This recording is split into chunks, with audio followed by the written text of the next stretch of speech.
Frankincense to me is ultra relaxing. I feel like it is one of those oils that just calms my senses. And so if I am feeling overwhelmed, on edge, just a little heightened, frankincense helps calm me down.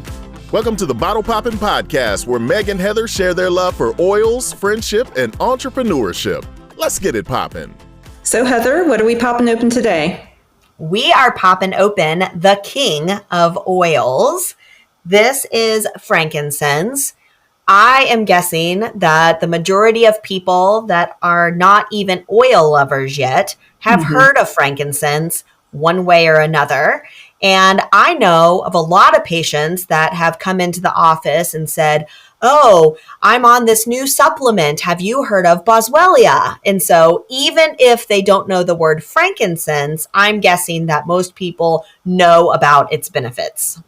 Yeah, I agree. And this is, so like Heather said, king of oils, but part of that too is this oil does anything and everything. So I remember when I first started with essential oils and doTERRA specifically, lots of people said, when in doubt, just reach for frankincense. It will help literally anything, which is true. But also this is an amazing one to have a reference book for that reason, because it's so many things that it can do.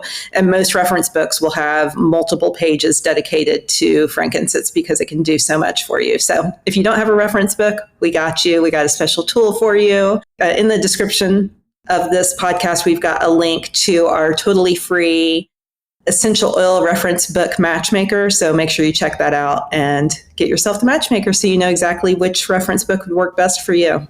And not only does this one do a lot, but there's a lot we can't talk about too today. So we can talk about the ways that we use it and what has worked for us, the options for using it. But there's a lot of things that it benefits that we can't mention. Well, and we should say as well, there's different formats of it. So we've got, the not 5 milliliter, 15 milliliter, version bottle of it. It also comes in a roller, but more recently, there's also pills.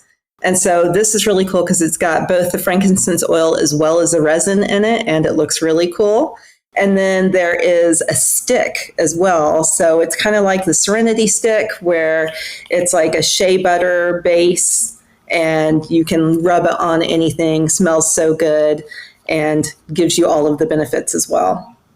So this is one of those episodes that give me 5 minutes and I am going to be super chilled because I've already pressed this to the roof of my mouth twice just so that I could describe the flavor, which I'm not even sure that I can still do well because I think it has a slight orange aftertaste, almost like a bitter orange. You always disagree that you don't think it tastes orangey at all. Yeah, I think it tastes like tree. All the trees I've eaten taste like this. Yeah. And then I just rolled the stick on my forearm and it is so soft, just like all the other sticks. But frankincense to me is ultra relaxing. I feel like it is one of those oils that just calms my senses. And so if I am feeling overwhelmed, on edge, just a little heightened, frankincense helps calm me down. Yeah, I totally agree. I have been doing a lot of research lately for women going through perimenopause and menopause, partially because that's the life stage I'm at, but also because a lot of my clients and friends, I'd say all of them, are going through this as well. And a big part of making it easier for your body to go through this transition is supporting the central nervous system. And so because of that, I've been taking the supplement more often, and I really feel like it makes a difference in just like my response to stress and how in tune I am with my body. So I'm really loving using this oil almost on a daily basis. And I feel like you could probably do it any of the ways, but I already take a lot of supplements, so it's easy to just take this one as well. In this particular supplement, because it's the resin and the oil, it says that it's really good for a healthy inflammatory response. And so when I was reading up on that, I immediately thought copaiba too. And when I kind of kept reading, it said that it paired really well with the copaiba. So I think if anybody, and it talks a lot about joint issues. So I think if anybody is needing to improve their inflammatory response, the frankincense plus the copaiba would be a really good combination. And then let's go ahead and throw in the turmeric dual capsule as well, because that's amazing for anything inflammatory. Yeah. So I've also just recently used this for a fun diffuser blend. So I am in a group of women and we are all reading a money finance book. And so we got together to do a little book club discussion on it. And since they were coming to my house, I had to look up a money, abundance, wealth diffuser blend. And so I did that. Pinterest, has all of the good diffuser blend ideas. So let me share with you what I found. So this blend was called Enough for Everyone. And it was 2 drops of lavender, 2 drops of lime, 2 drops of frankincense, and 3 drops of wild orange. And it smelled so good. Even when they came in the house, they're like, ooh, what is this?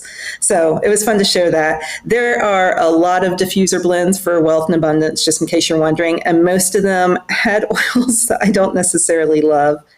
So clary sage and patchouli were in quite a few of them, geranium as well, which all of those are fine. But just FYI, if you want to blend, and they all had frankincense in them as well. But I really liked that combination with the citrus oils. Well, and I think what you chose, a lot of people have those foundational oils already at home. So that's an easy combination for people to throw together. Mm-hmm. Yeah, so it was just kind of fun to use frankincense in a totally different way than I think I've ever used it before. Is there a primary way that you do use this? I use this primarily. That's a good question. I feel like I primarily use it topically. But the reason has been different in different seasons. So this is my favorite oil when I have not been able to sleep for multiple days in a row, especially because I've got a lot on my mind. Putting a drop of this on the bottom of your big toes connects with your brain, and it is so relaxing. And so I love this for sleep. I do feel like when I have done that, tried to do it consistently, for after a few weeks, it's not as effective. So I feel like it's one use when you need it and then stop once your sleep gets balanced again. I also have used it before to help with scarring and healing, and even open wounds. I probably wouldn't put it directly on the open wound, or if you're having stitches, you don't want to do that, but just putting it around it will make a big difference for you as well. And so I'd say that's probably how I use it most often. How about you? This one is in my skin serum, and so I feel like I use it daily like that. I will go and just put a drop underneath my tongue or press it to the roof of my mouth for any sort of stress stuff. It's one that I add to Epsom salts for baths if the kids are sore from a workout or something like that. So I feel like we use this one quite a lot. This is also one of those promo oils that happens around the holidays, the beginning of December. You spend X amount, you get a free bottle of frankincense. And I know I will always in December spend enough to be able to get that free frankincense because I look forward to this every year. Same. And because the oil, the 50 milliliter especially, lasts so long, I don't know that I've actually purchased frankincense oil in years. I've bought the stick and the supplements, but the actual oil, it's been years because we get it free every Christmas. Yep. Yeah, I love this oil. This is one that it's a little bit more of an expensive price point than maybe lavender or lemon and things like that. But I think that this is one that would get used a lot in every household for various reasons. And so I think it is a worthwhile purchase. Totally agree. Thanks so much for listening. We will have a new episode for you next week. Thanks for tuning in. For more information, you can follow these bottle poppin' ladies at bottlepoppinpodcast.com. Tune in next week to learn about what bottle we're poppin'. Until next time, take care. These statements have not been evaluated by the Food and Drug Administration. This podcast is not intended to treat, diagnose, cure, or prevent any disease.